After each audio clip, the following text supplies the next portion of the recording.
Hello, everybody, and welcome to this episode of Let's Talk About. And we're continuing on the theme of talking about suicide. And I'm delighted to have Aldo Kane here today. For those of you that don't know Aldo, I'm going to get him to introduce himself and his background and some of the amazing things that he's done, including Channel 4 documentary that's on recently. And you've got a challenge coming up as well, Aldo, haven't you, to raise money around awareness for the subject that we're talking about. So welcome. I'm going to hand over to you to say hello to people and let them know what you do and why this is important to you. Hiya, thanks for having me on, Nikki. My name is Aldo Kane, and I've spent the last 30 odd years, now 32 years working in extreme remote hostile locations around the world. I joined the Royal Marines at the age of 16, spent 10 years as a sniper there, and then travelled around the world basically providing safety, inverted commas, safety for high risk, high consequence filming, so television and film. So that would look like getting crews inside of active volcanoes, looking after film crews that are, working in narco-held jungles, looking after people on expeditions. So really that high risk, high consequence arena, and it would be my job to look after those people. So I've spent, like I say, the last 30 odd years working in that sort of high risk sort of environment, and probably have quite a few insights into how I manage my mental health, but also having seen and operated in an organization that is only male, and I believe the subject that you want to talk about is, I believe from the statistics, is 3 out of every 4 suicides are male, and it's the biggest cause of death under 50. So for me, there's lots of reasons to be interested in this. One, I've been touched by suicide by 4 or 5 good friends, all military, and I've got 2 young boys. They're male by default, which means at some point they could be part of the statistics, as could I. I'm 48 years old now. I'd like to think I manage everything well enough not to end up going down that road. But having said that, you don't know what's around the corner, and all of these things have led me basically into a position where I like to raise awareness of it. I'm not trained or qualified in any of this, but I raise awareness and money for the Royal Marines charity, which has actually had a really bad year. The Royal Marines have had a really bad year this year for suicide, which obviously means the old way of doing things isn't working, or the pressures of modern life aren't working, for us. I say us generally as blokes, but I mean it's women and men, obviously. So that's kind of my background and why it's of interest to me. Yeah, thank you, Aldo. I really appreciate your openness and honesty around that. And that statistic, 3 out of 4, is that hasn't changed. That is I think the worst it's been, but it's always been historically more men look at taking their own life. And I'm really wondering why that is. What is it about how we treat men that's different around how women are able to communicate? Now, I know we haven't got time to go right into that because that's a whole other conversation.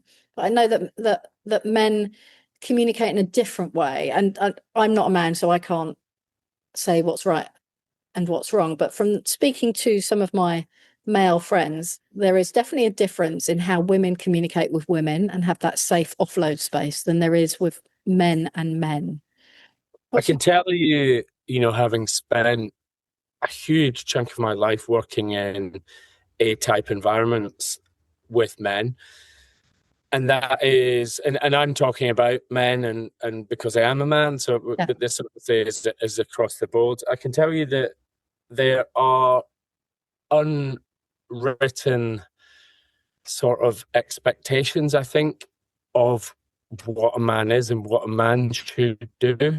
and how a man should cope. Now, where these come from, who knows? Maybe they were adaptive 100 years ago or 1,000 years ago, but wherever that sort of story is, that ethos is, is not working.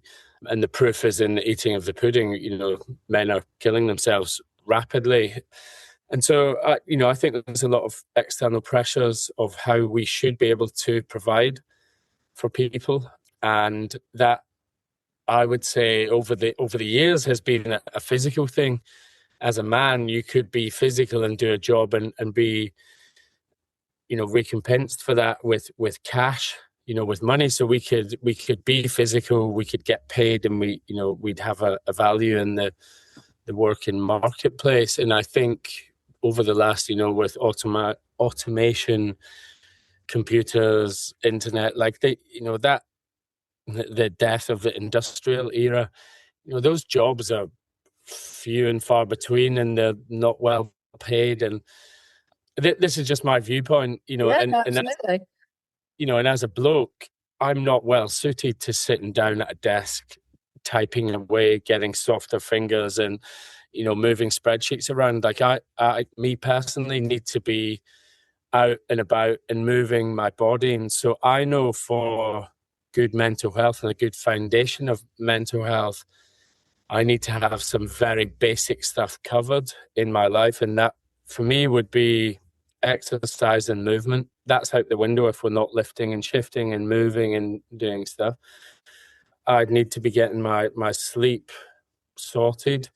And if I'm doing the lower paid jobs that are still manual, it's likely that's going to be shift work and my sleep's going to be interrupted. And then that social connection piece is probably the biggest one. I feel like over the years, the stuff that I've done could have led to, potentially traumatic incidents that could have led to me having a different outcome to where I am now.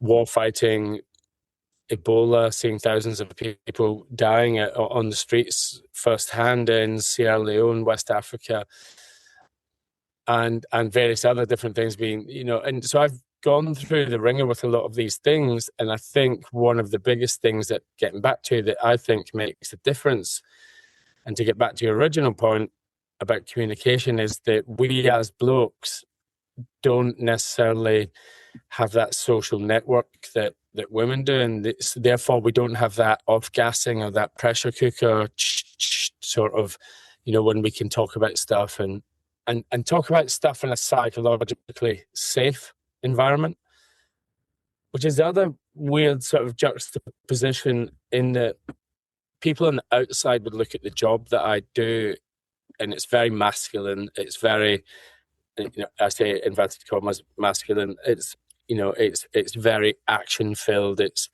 all of these things that you would expect of an adventurer guy, right? And people would expect you to be this like solid wall of, that you can just roll over anything and you're indestructible and you're resilient. But the way that I am like that is because I have psychological safety in my elite performing teams, that I can put my hand up at any time and say, I'm not comfortable, I'm scared, I'm worried. And without worrying about someone stabbing me in the back because I've said I'm scared or I can't do the thing or this is too much or I'm stressed. So I often think that's part of it. So getting to your point, I think we potentially feel like we have to take on all of this stress without opening up to other people. And I'm guilty of it myself. And then the social ecosystem is such a huge part of, and this is anecdotally from me, that social ecosystem is such a huge part of managing stress, either in the moment or down the line. And I would say it's very predictive of a resilient outcome. Yeah. Sorry, I talk No, that's great. I really appreciate that because you've highlighted four really important things, I think, there. One is resilience, and you've talked a little bit about how you manage your own resilience. Yeah. My question around that is, how did you learn to do that? The other one is value, feeling valued, feeling validated, feeling like you belong somewhere, having that having that value in life. So research shows that for us to feel valued, we have to do something that we believe is valuable, but we have to also feel valued whilst doing that thing. And that's how we get the whole picture. And then identity, which of course is such an important thing. I don't know if you've ever experienced this when you've left the military and then moved into your other role, and then maybe as you've got older, things have changed. But certainly when I left policing, after 31 years, I was like, well, who on earth am I? I felt my identity had been completely ripped from me. Yeah. And with that came a whole load of emotions and grief and loss and processing all of that as well. So, and then the fourth one that you mentioned was asking for help. So if we start with resilience, and you talked about being outside and moving, that works for you. And again, a lot of research shows that this really does help us with our mental health. But how did you actually learn that, Aldo? What was the Yeah. point where you went, okay, I can connect resilience to this? So if someone was to say to me, am I a resilient person? I could give you a handful of scenarios that have happened in my life and say, I have bounced back stronger from this and it could have taken me down. So I would say, yes, I am at that point. I was resilient. And I would say a lot of that probably comes from that confidence in coping and sort of conviction. I suppose like optimism for the future comes from doing a very hard thing at a very young age. So I did the longest, hardest infantry training in the world at the age of 16. So by the age of 17, I was a Royal Marines commando. So I had this huge well of, now it's physical, right? It comes from the physical in the first place, which I find so interesting. I had this huge well of knowing that I could go through this thing and almost everything that could get thrown at me was probably not as bad as that. So I think that resilience piece, a lot of it boils down to mindset and your ability to, I suppose, deal with situations in the moment and then down the line. So I'll be honest, I have just ground through 40, I'm 48 now. I ground through, the first 45, 6 years of my life being very resilient in lots of different areas and not really knowing too much about it. And then about 2 years ago, I met Professor Andy McCann, and this is his work is human performance in high risk, high consequence areas. And we've sat down over many a time and talked about all of this stuff, and he's helped me write and ultimately what he's done is kind of validated scientifically all of the things that I have been doing, which have meant by luck that I'm able to manage my resilience. But it's not complicated, and I'm talking like I have never, as far as I'm aware, suffered with a mental health illness. I've certainly had periods of my life due to what I've been doing that's made me feel sad or blue, but I've never been diagnosed with it, so I can't say how effective this is, but it seems like the science is pointing to get the basics right. And it's a very good point to then I suppose move on from there. So I'll give you an example. I was locked inside a nuclear bunker for 10 days on my own in the dark with nothing. I had a bed and I had food for 10 days. That was it. And I came out of there utterly depleted mentally, physically, and emotionally. And it's what I took away from that is my sleep was interrupted. It was a circadian rhythm experiment for the BBC. They were interrupting my sleep every night. So my sleep was interrupted. I had no social ecosystem. I didn't see daylight to reset my body, and I wasn't exercising. So it was those like four things. And so that sort of hammered home to me, and Andy then sort of corroborated with it, is that if you don't get the basics right, then you're undermining your own resilience on a daily basis. And we do this all the time, through fear, fatigue, lack of focus, rumination undermines our ability to be resilient. So that's the first point. Get the basics right: sleep, exercise, nutrition.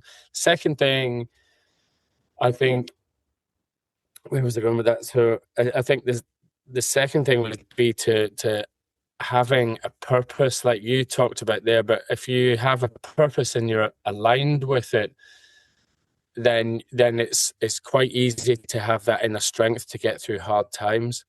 And then another point would be that to realize that you're not a resilient person. I'm not a resilient person. And that changes during the day. It changes during the weeks and the periods of your life. At 48, I'm more resilient than I was mentally at 22, for example. 3 deaths in a year of my close family when I was 21, 22 could have had quite a profound effect on my life. At 48, I can be much more pragmatic about it and deal with it, if that makes sense. So you're at different parts of your life, you're more resilient. You might be less resilient. And at different sections of your life, you can be more or less resilient. I'm for years was very resilient physically and mentally, but was pretty fragile in, say, relationships, or fragile in, I don't mean like loving relationships, but then relationships with friends. So I guess it's that understanding that it's like any other part of your body. To be physically fit, I must train my body almost every day of the week.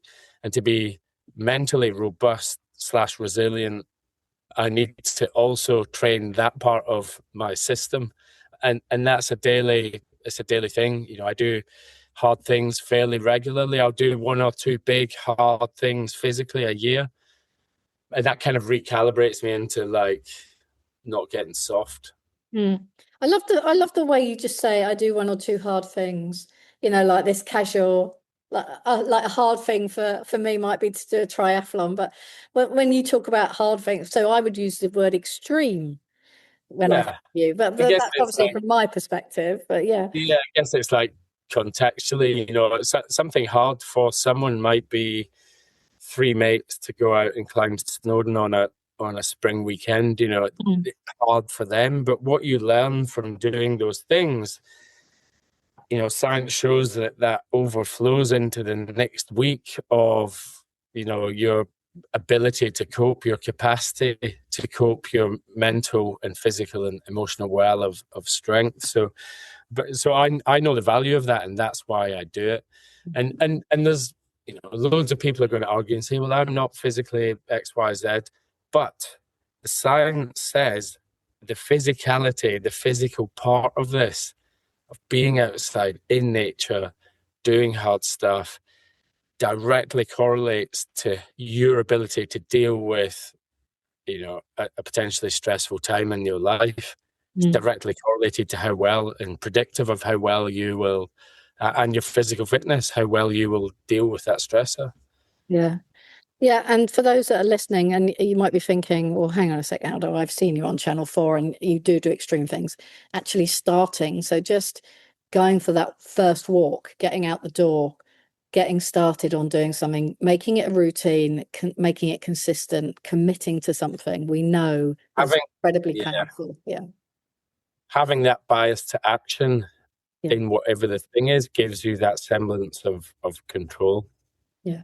And then the achievement as well at the end around for your own mental health, that feeling of self-worth, of creating that discipline. I mean, there's so much research on this now around consistency and commitment, and as you say, what you do physically then shows up in the rest of your life because you're able to manage things in a very different way.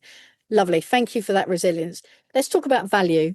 Let's talk about, because you talked about the male role and bringing value and what that looks like.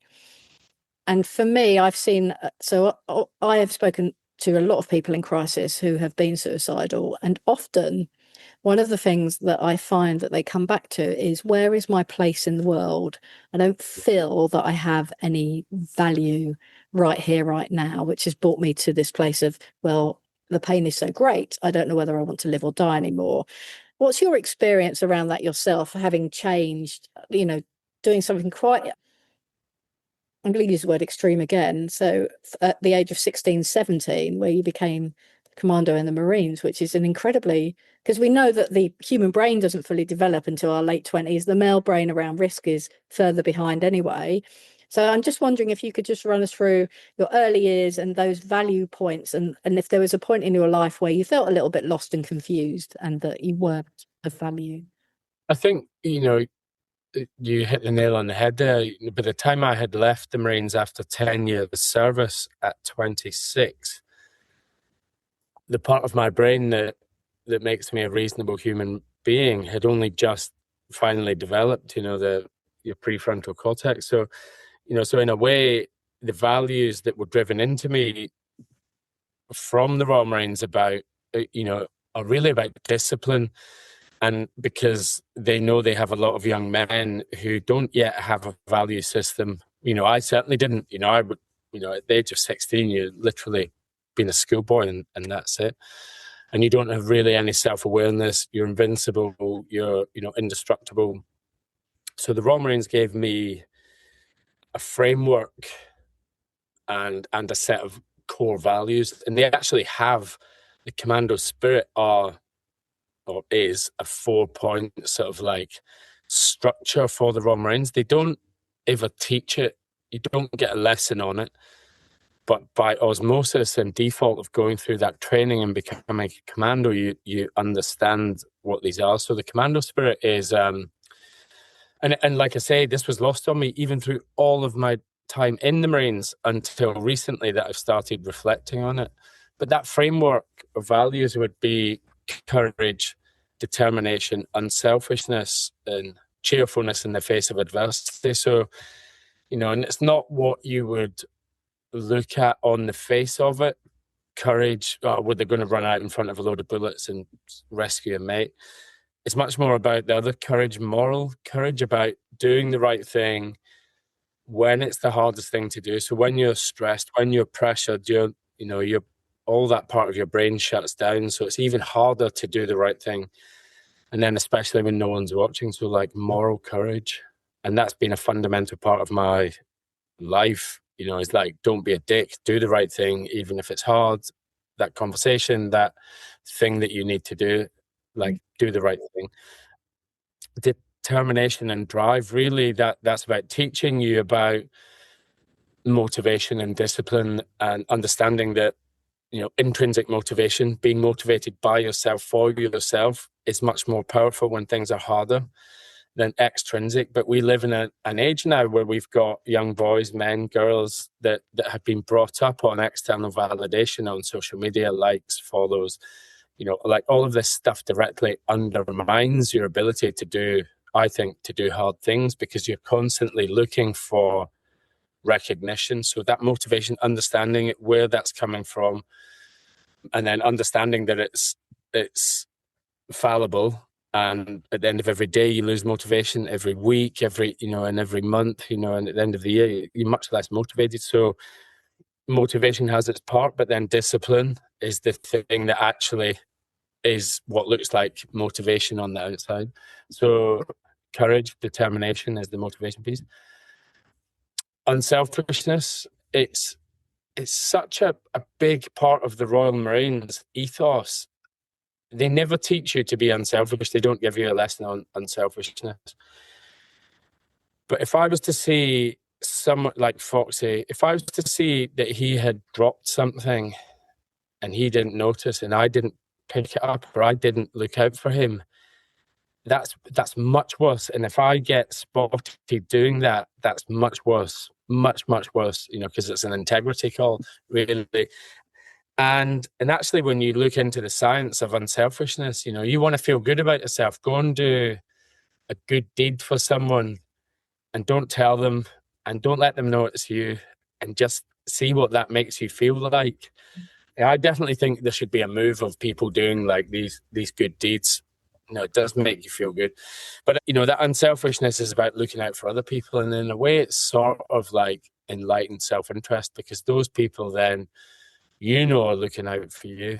And then the final one, I'm waffling on here, but the final one is cheerfulness in the face of adversity. So these are all things that underpin values. I think, they're solid values there, cheerfulness in the face of adversity. We can't change lots of things and we don't have control over lots of things, but we can definitely be in control how we respond to those situations.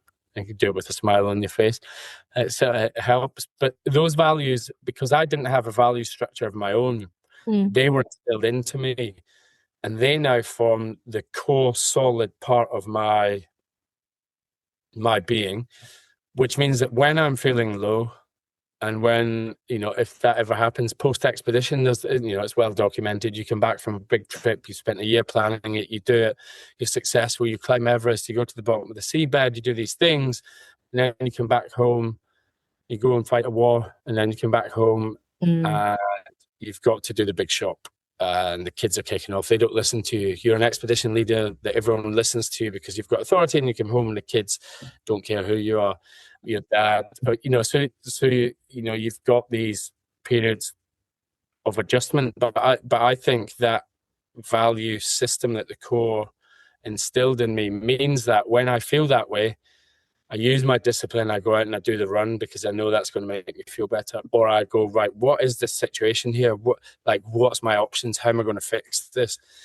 And I'm not saying that I've got it right by any chance, but what I do think is having some sort of set of values does help in bolstering your resilience, your mental health. And I think it's well documented that a misalignment of values is one of the biggest causes of burnout and overwhelm in the workplace. We're seeing huge numbers of burnout, with the workloads increasing, with AI, with robotics, with all this stuff that's coming in, and no psychological safety in the groups, that we see people's values that are not in line with the organization they're working with, then burn out much quicker. Yeah. And you get that. I have worked in a role where my values didn't fit with it, and I just felt like a round peg in a square hole, and it became challenging. And I've spoken to other people, and it becomes a place you don't want to go to work. You don't give fully. You kind of lose your sense of purpose. You think, well, what am I doing? Why am I here? And all of those things start to build up, and it does bring you there. It does bring you down. So yeah, working in line with your values is such an important thing, and living to your values is such an important thing, because we know when we're not living into our values, that's where we feel really uncomfortable, and it causes that misalignment. Thank you. And that leads beautifully into identity, and you talked about it. You talked about being the expedition leader, planning, doing all those things, then coming home and having to do the big shop. And I should imagine, actually, that certainly I can talk about it from a organizational policing perspective. You do all these incredible things within policing. As a hostage and crisis negotiator, I saw a different world that I would never have seen if I hadn't have done that job. And then you come out, and I remember I live in a little village in North Bedfordshire, and I'd walk down the village and people would say hello to me, and I'd be like, why are you saying hello to me? What do you want? What's going on? What's happening here? And there was nothing happening, but I was just seeing the world through a totally different lens. So let's talk about a little bit about identity, and how you can manage that, and how you can come home and do the big shop and talk to the kids who you are literally, don't care if you've done this, done that, won awards, whoever you are, your dad, and I need you to do this for me right here, right now. Let's talk a little bit about that. I suppose the first thing for me to realize, or to, I suppose, vocalize, is that, I had a huge identity crisis at the age of 26, because I had got into, arguably one of the hardest fighting forces on the planet, and spent 10 years there doing an incredibly interesting job, sniper, reconnaissance, lots of that sort of stuff.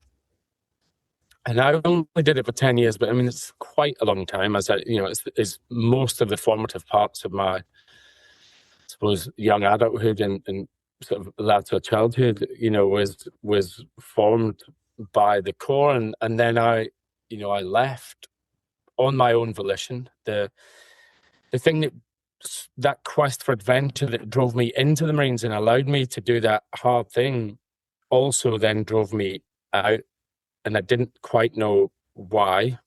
At the time, I was sort of fighting myself. I had this internal fight going on. I was now doing the job that I wanted to do my entire life since the age of 12, and something, my gut was telling me it was time to get out and do something else. I'm glad I trusted it because it got me to where I am now. But I had this internal fight. I then left, and I then had, I'd say probably a year of miserable jobs. I'm talking like bottom of the rung, selling gas and electricity, working in bars, door work, and just being like, who am I? Like, I used to be this guy. I could have stayed in for another 20, 30 years, and when you're in the Marines, when I was in the Marines, I felt like, I could walk out on my own into a pub, into a situation, and I was like, I am a Royal Marine Commando. Like, you've got 5,000 blokes behind you in your head. It was identity. It wasn't just a job. It was this like way of life. And then when that's gone, especially when it's gone through your own doing, it's quite a tricky. I found it quite a tricky transition, but I think I relied heavily on almost all those attributes, those core values, and that bias to action that had been drilled into me, this discipline thing, to not be the one sitting, doing nothing or feeling sorry for myself. And also, I mentioned earlier, the Royal Marines and the military and people in general have had probably the biggest year for this type of stuff, suicide, right? I don't know the figures, but so those people have had the same training as I have. So it's not necessarily about that. There must be some sort of, for me, like a bias or the way that, my genetics that make me be like that, where I think, right, well, I'm going to get on with this and do that then, and have that bias to action. So, I think identity, and to be honest, I'm probably going through the same thing now with identity. For the last 16 or 17 years, I've been the guy who gets film crews and people into extreme locations and does extreme things. And it's been very, it's been a great part of my life. It's been amazing. But those jobs and television and all of that is changing now. So, whether I like it or not, is coming to an end. I've sort of seen that coming for the last 2 years and spent a lot more time learning the psychology of human performance and becoming a coach. It's not dead yet, but I've seen it coming. So I'm going to be going through the same thing again, which I don't mind, because, I can see what that change and that uncomfortable feeling from the Marines gave me all of this that I do and have now. And I'm sure that the same will happen in this next period. And, it goes back to that optimism and confidence and coping. I don't know how it's going to turn out. And there's lots of shit things going on in the world right now, war fighting and scarcity and resources and AI and robotics, and everything is changing. And, it's very volatile, that whole VUCA thing, volatile and uncertain, complex and ambiguous. But, I have a, rightly or wrongly, I've got a feeling that I will be okay and I will make things okay regardless of what happens. And I think that is that identity piece, and having that confidence and coping and optimism does actually help you transition, because it will. From what I can see is that change is almost the only constant thing that happens. And so just getting your head around that and being cool with not having all the answers, again, builds more capacity for resilient outcomes. Yeah, and with change comes lack of control in some things. And it sounds like you talked about choosing how you respond. And certainly one of the things I was taught by a lovely guy from the FBI was, you can't control what other people do. And that's the same for the world. You can't control what's happening in the world. The only thing that you have any control over is how you choose to respond, which is logical rather than reacting, which is emotional. So yeah. Same lessons, just in a different form. Yeah, lovely. Thank you. And then the last one, Aldo, that I'll bring you to is asking for help. How important is that, do you think, to be able to ask for help? I can tell you how important it is from science-based, because the sort of training stuff that I've done with Professor Andy McCann, it's almost one of the first things that he mentions is that asking for help is one of the biggest predictors of a resilient outcome. So for anyone that's struggling, and it's actually now the main thing. I'm not trained in any of this stuff, but I've certainly seen plenty of my mates struggle. I personally, when I came back from Iraq, proactively went and sought out what therapy, basically, because not because at that moment in time I thought that I was going to struggle, but it's quite, I don't know, I mean, to be 26 and doing that off my own back, there was no help back then. I just didn't want to be having to deal with that in 20 years' time from what I'd seen in Iraq and fighting over there. So I proactively came back and thought, right, well, and it's weird, like blokes, for example, will go to the gym, damage the rotator cuff, and they'll spend, the next 10 days like researching all this stuff online and YouTube videos about how they fix it. And they'll go to the physio and they'll go to the doctor and they'll fix the problem. But when it comes to like not feeling good or a mental health issue, we sort of shy away from it, and we don't want to try and fix it. Or if we can't fix it, we don't want to tell anyone. There's like a stigma that goes with it. And so I think that's what I've been trying to get out there, is like in elite, high performing teams, there's a psychological safety there which says I can put my hand up at any time and say I'm scared, not able to do this, I can't do it, I need help. And there's zero comeback other than let's help you get this sorted. And I think there's that in general populations, there's probably a viewpoint that I should be able to manage this. I should be able to carry this load. And, we forget that the load that we carry now mentally, the burden that we have to carry now with everything that we do work-wise, and all of the things we've ever done wrong and right in our past, and all of the tech and all of this stuff, it's a huge weight. And yet we do zero really proactively to manage it. That's the first thing. And then the second thing is when it does get too much, we don't want to talk about it. We don't want to say, how can I get this fixed? But anyway, I came back and I was like, right, what can I do proactively to make sure this doesn't bite me in the arse? And I went and got therapy, 6 months. And I have no idea whether it worked, it didn't work, but I talked through everything that was, on my mind about that. And I've just found it just a really good way of dealing with things now. I can give you 10 examples of stuff that really put the willies up me in one way or another over the years, whether it's being inside a volcano when it erupts, or nearly being killed by rockfall, or nearly being, taken down by narcos, and it's that rumination, all the rest of it, which can lead to a lot of this stuff. And so I find, I'm very open. I talk to lots of people. I come home, I talk to anyone that will listen, my mates. I'm proactively, let's go mountain biking, and we chat about the stuff. And really that's, it goes back to probably the three things that we've talked about there: your identity, your values, and, what was the first one? Yeah, and your resilience, it all kind of ties in together. I suppose I don't have all the answers, but there's definitely a lot of stuff that we can do that helps. And then when it gets to that point of you're not sure how to fix it, is then ask for help.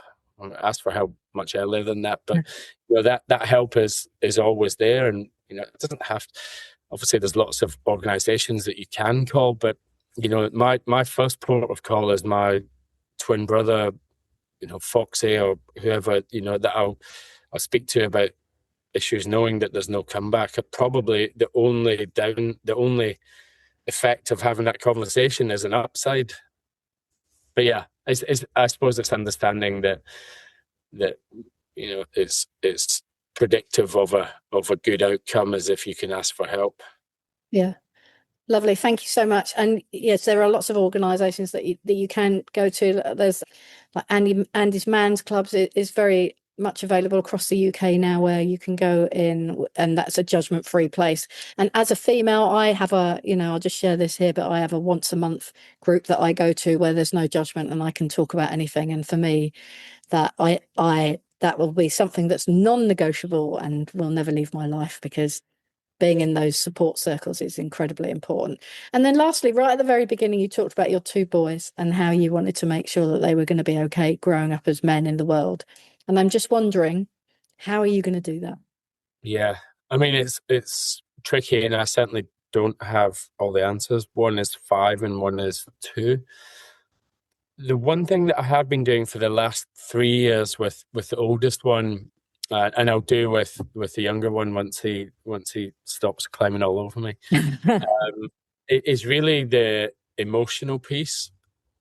Is we and I'll be perfectly honest, the majority of what I'm doing with them is because I lack that ability, and I'm like, well, I need to learn this now that I've got these guys looking up to me.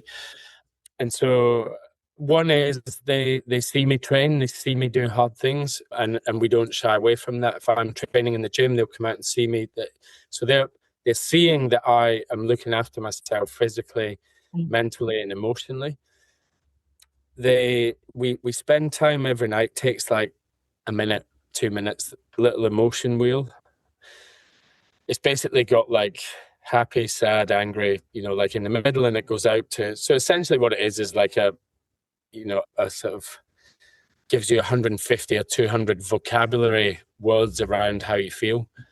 And so we just get granular about, and we say, before bed, 3 things that you're grateful for, to train their brain, their amygdala, to see, or not their amygdala, but to reduce that from firing, so that they actually see that there's not threats everywhere. And, but then on top of that is the emotion wheel. It's really like, so I would say, today, when I lost my temper with you at breakfast time, it's not because I was angry, I was frustrated. And so you can be granular about it. And I can say, I was struggling with the workload that I had, and I had to be out the door. You didn't want to do this, and it went again.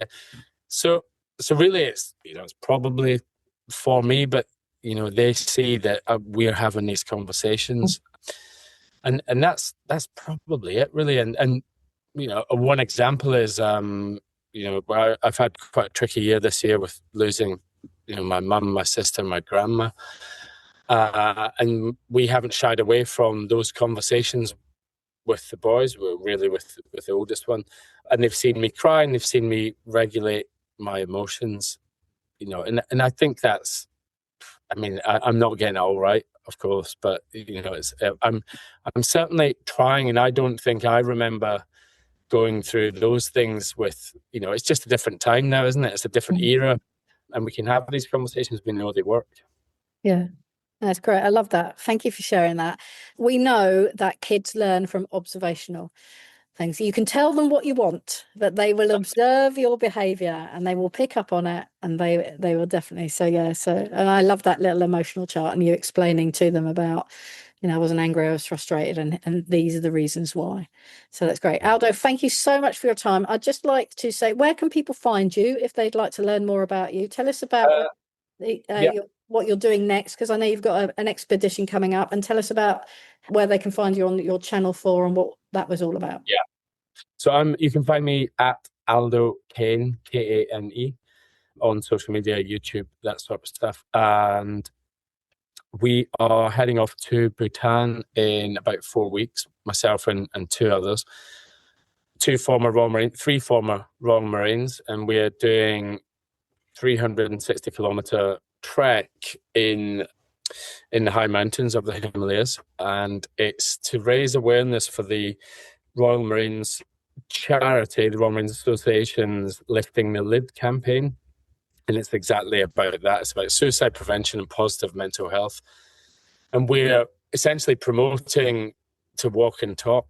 It's such a very basic thing, for the body to do, is to move, and you feel good when you move.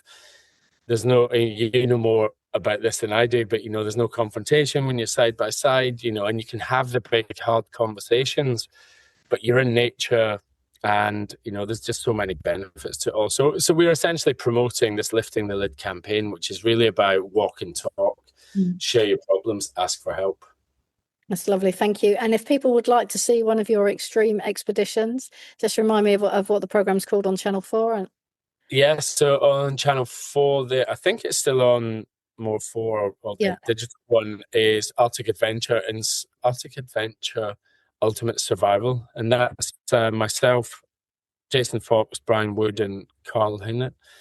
And those guys have all been through the ringer, mentally and emotionally over the years for different reasons. And we went up and did a 500-kilometer race up in the Arctic Circle, and it was about doing hard things and having hard conversations. Lovely. Thank you. Thank you so much, Aldo. I really appreciate it. I know our listeners are going to get a lot from this. And I really appreciate your time. Thank you. Thanks, Nikki. If you have in any way been affected by today's podcast episode, there are numbers at the end of the transcript which you can contact. We'd like to thank you all for listening. And if you'd like to join our Facebook group, there is also a link to that in the notes that go with this podcast. Have a great day.